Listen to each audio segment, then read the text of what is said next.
Alors, on savait que ça allait arriver, mais c'est arrivé plus vite qu'on ne l'imaginait. C'est fait. Pour la première fois, Nvidia devient la première capitalisation boursière mondiale devant Apple, devant Microsoft. Bonjour John.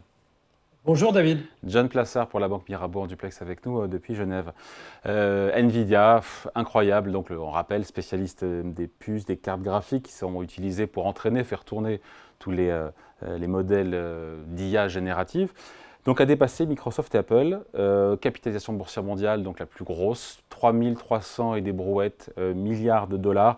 Le parcours boursier de John, il est totalement vertigineux. Vous allez nous filer des chiffres, hein, mais j'en ai trouvé un. Depuis l'introduction en bourse, il y a 25 ans, l'action a pris 591 000%. Voilà. Alors oui, il y a plein de chiffres absolument vertigineux sur lesquels on peut revenir, mais je dirais que pour qu'on ait une vision un peu plus, je dirais, plus classique, il faut voir que Nvidia pèse plus aujourd'hui que le marché boursier français, le CAC 40.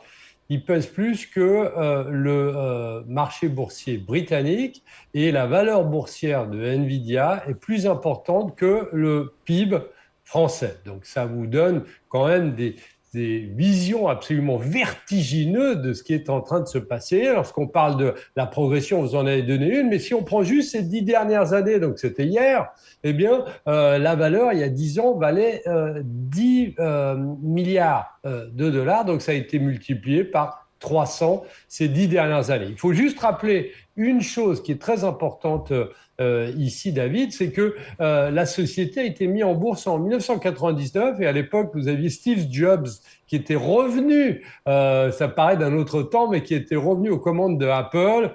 Vous aviez Intel qui était la star des marchés financiers aux États-Unis. Et puis, vous aviez un fabricant de puces peu connu, donc Nvidia, qui faisait ses débuts en bourse. Et après 3 ans, elle rentre déjà au S&P 500 et fait tomber, et prend place avec Enron, qui était aussi d'un autre temps. Ce qu'il faut rappeler, c'est la capacité d'adaptation qui explique aussi cette progression, la capacité d'adaptation de Nvidia. On en parle très peu, mais il faut se souvenir qu'avant, la société était beaucoup plus connue pour alimenter les produits de l'industrie du jeu, avec, vous en parliez, les unités de traitement graphique qu'on appelle GPU. Et c'est des puces puissantes qui traitent plusieurs tâches simultanées. Et lorsque vous parlez de tâches simultanées, on parle de big data. Et si on parle de big data, on parle d'intelligence artificielle. Donc, elle est vraiment une entreprise de l'ère du temps aujourd'hui qui a réussi à s'adapter. Avec une rentabilité qui est insolente. Chiffre d'affaires sur le premier trimestre multiplié par 3 par rapport au premier trimestre de 2023. Résultat net multiplié par 7. Une marge brute de 78%, c'est ouf. On se dit que même c'est difficile de faire mieux quand même pour Nvidia. Alors, oui et non. D'abord, ce qu'il faut regarder, c'est qu'il y a un an, vous parliez des marges qui sont de 78%, et il y a un an, c'était de 64%. Donc, on voit qu'il y a une progression. Et la progression, elle est due à quoi? Elle est due à deux choses. Un, la demande, parce qu'il faut qu'il y ait de la demande. Et de l'autre côté, évidemment, une capacité de fournir cette demande, surtout si vous êtes tout en haut et que vous n'avez pas beaucoup de concurrence. Et donc ici, les marges, alors on ne va pas passer au-dessus de 100% des marges, mais on peut être dans une situation où ces prochains trimestres, eh bien, la marge continue de progresser avant de se stabiliser, mais vraiment le nerf de la guerre, je dirais, c'est évidemment la demande, et il y en a de plus en plus, et de l'autre côté, la capacité, et on sait que Nvidia est en train de construire d'autres capacités pour pouvoir fournir et potentiellement pouvoir demander plus et d'avoir des marges plus importantes à ses clients. Ouais, d'ailleurs, le patron d'NVIDIA s'est engagé à sortir de nouveaux modèles de puces tous les ans. Donc on se dit que l'histoire n'est pas finie. Et en même temps, John, la concurrence affûte ses armes. On a AMD et Intel, qui sont les rivaux historiques, qui un jour peut-être réussiront à rattraper leur retard technologique sur ce segment des puces graphiques. Oui, alors vous l'avez dit, ce qui est important, c'est un peu comme celui qui se dope et puis l'agence antidopage, celui qui se dope est toujours en avance. Et on voit ici que Nvidia n'attend pas que la concurrence vienne les rattraper. Ils annoncent des nouvelles puces, ils annoncent des capacités beaucoup plus importantes. Et vous savez que si on regarde le dernier message d'Apple la semaine passée, ils vous disent concrètement que, eh bien, avec les nouvelles demandes qui sont introduites par l'arrivée de l'intelligence artificielle, le développement de l'intelligence artificielle, bah, il faudra aller plus vite. Et lorsqu'on parle d'aller plus vite, bah, il faut d'autres puces d'intelligence artificielle. Et plus on va vite, plus il faut d'autres puces d'intelligence artificielle qui sont fournies par Nvidia. Et là, lorsqu'on parle de concurrence, bien on voit, évidemment, il y en aura de la concurrence, ça c'est certain.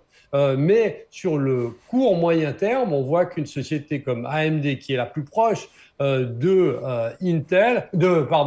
Nvidia, eh bien, est toujours assez loin. On voit qu'Intel est en train de se replacer, mais il faut quand même rappeler que Intel s'était mal calibré, je dirais, par rapport à la demande et la spécificité de la demande de l'intelligence artificielle, et que on est dans une histoire où aujourd'hui on a plus peur théoriquement, potentiellement de l'arrivée d'un Chinois dont on n'a jamais entendu parler ou dont on commence de parler, ou, et c'était les rumeurs ces derniers jours, qu'il y a un conglomérat de plusieurs entreprises, donc par exemple Intel, AMD, etc., qui se mettent ensemble et qui décident d'accélérer ensemble pour rattraper Nvidia. Évidemment, c'est de la musique d'avenir ou du fantasme, mais c'est comme ça que se situe aujourd'hui eh bien, Nvidia, qui reflète vraiment qu'ils sont toujours seuls tout là-haut. Pour celles et ceux qui ont loupé le train, on ne leur souhaite pas évidemment parce qu'aujourd'hui tout le monde en portefeuille a du Nvidia, je parle des gérants d'actifs évidemment, hein. Est-ce que cette marche folle peut se poursuivre? Encore une fois, 40% de hausse rien qu'en un seul mois, 170% de hausse cette année. Est-ce que ça peut continuer à cette allure-là?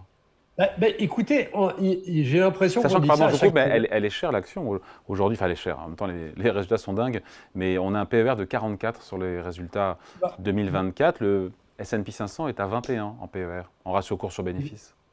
Exactement, mais vous avez dit le mot-clé, David, c'est que évidemment, si en face vous avez des résultats qui sont et une croissance qui est toujours aussi folle, eh bien, en termes de valorisation, c'est pas très cher. Alors évidemment, tout le monde est prêt à dire que cette croissance ne va pas durer, mais vous avez encore des analystes qui remontent leurs estimations de croissance sur Nvidia. Et ils remontent aussi leur objectif de cours. Qu'est-ce que ça veut dire? Ça veut dire que selon eux, ce ne serait pas terminé. Donc on se dit depuis des trimestres, pour répondre à votre question, chaque trimestre on dit est-ce que c'est trop, est-ce que c'est trop cher, est-ce que ça a été trop vite? Mais vous savez, lors de la publication, on aura le début de publication dans quelques semaines des entreprises américaines, mais lorsque vous regardez au premier trimestre, les entreprises du S&P 500, puisqu'on parlait du S&P 500, vous en avez 199 lors du premier trimestre qui vous parlent d'intelligence artificielle dans leur communication après la publication de leurs résultats. On n'en a jamais eu autant. C'est le record. Qu'est-ce que ça veut dire très concrètement? Ça veut dire que toutes ces entreprises sont dans la même thématique ou se développent dans la même thématique. Et lorsqu'on dit ça, eh bien, on dit qu'il y a de la demande pour Nvidia. Alors, si vous me demandez, si vous me posez la question, David, est-ce que j'achète aujourd'hui Nvidia alors qu'on a une impression d'une croissance absolument folle, j'attendrai peut-être qu'il y ait une consolidation ou j'irai vers d'autres entreprises qui potentiellement, dans l'intelligence artificielle toujours, eh bien, n'ont pas eu le même parcours boursier extraordinaire de Nvidia. Consolidation qui pourrait arriver, on ne le souhaite pas évidemment pour Nvidia, mais qui pourrait arriver si Nvidia devait décevoir à l'occasion de l'une de ses publications de résultats, que ce soit sur le chiffre d'affaires, la marge, avec de la croissance, mais peut-être un petit peu moins, la bonne surprise serait peut-être un petit peu moins forte, on ne le souhaite pas évidemment, mais là on se dit que le choc pourrait être pas brutal, mais susceptible d'entraîner une correction sur le titre. Oui, parce sur le que, titre et sur d'autres titres de la tech d'ailleurs, soit en passant. Oui, exactement, exactement. Et ce qui est hallucinant dans les chiffres, hein, dans les anecdotes, c'est que vous avez près de 35% de l'augmentation de la capitalisation boursière du S&P 500 qui est représentée par la hausse de Nvidia. 35% de la hausse du S&P 500, de la capitalisation boursière du S&P 500. Donc on se dit qu'évidemment c'est dangereux, mais vous savez, lorsqu'on regarde le marché américain, évidemment tout le monde parle de Nvidia, mais si vous regardez les 7 magnifiques dont on parle souvent, dont Apple, Amazon, Google, eh bien ils représentent 31% de la capitalisation boursière du S&P 500. C'est-à-dire que Nvidia n'est pas il est tout seul dans l'intelligence artificielle, mais il n'est pas tout seul là-haut, puisqu'on a des grosses entreprises comme Apple et comme Microsoft qui sont toujours là-haut. Si vous prenez le poids des 3 premières valeurs, dont fait partie, évidemment, Nvidia, eh bien, il n'a jamais été aussi important dans les indices depuis au moins 40 ans. Donc, on est dans une situation où si Nvidia part par sympathie, entre guillemets, j'ose imaginer que les autres titres de la tech vont baisser, mais ce n'est pas théoriquement toujours et mathématiquement parce que Nvidia baisserait de 20% ou de 15% sur une déception, parce que c'est ce qui pourrait arriver, que vous avez tout l'indice qui va s'effondrer.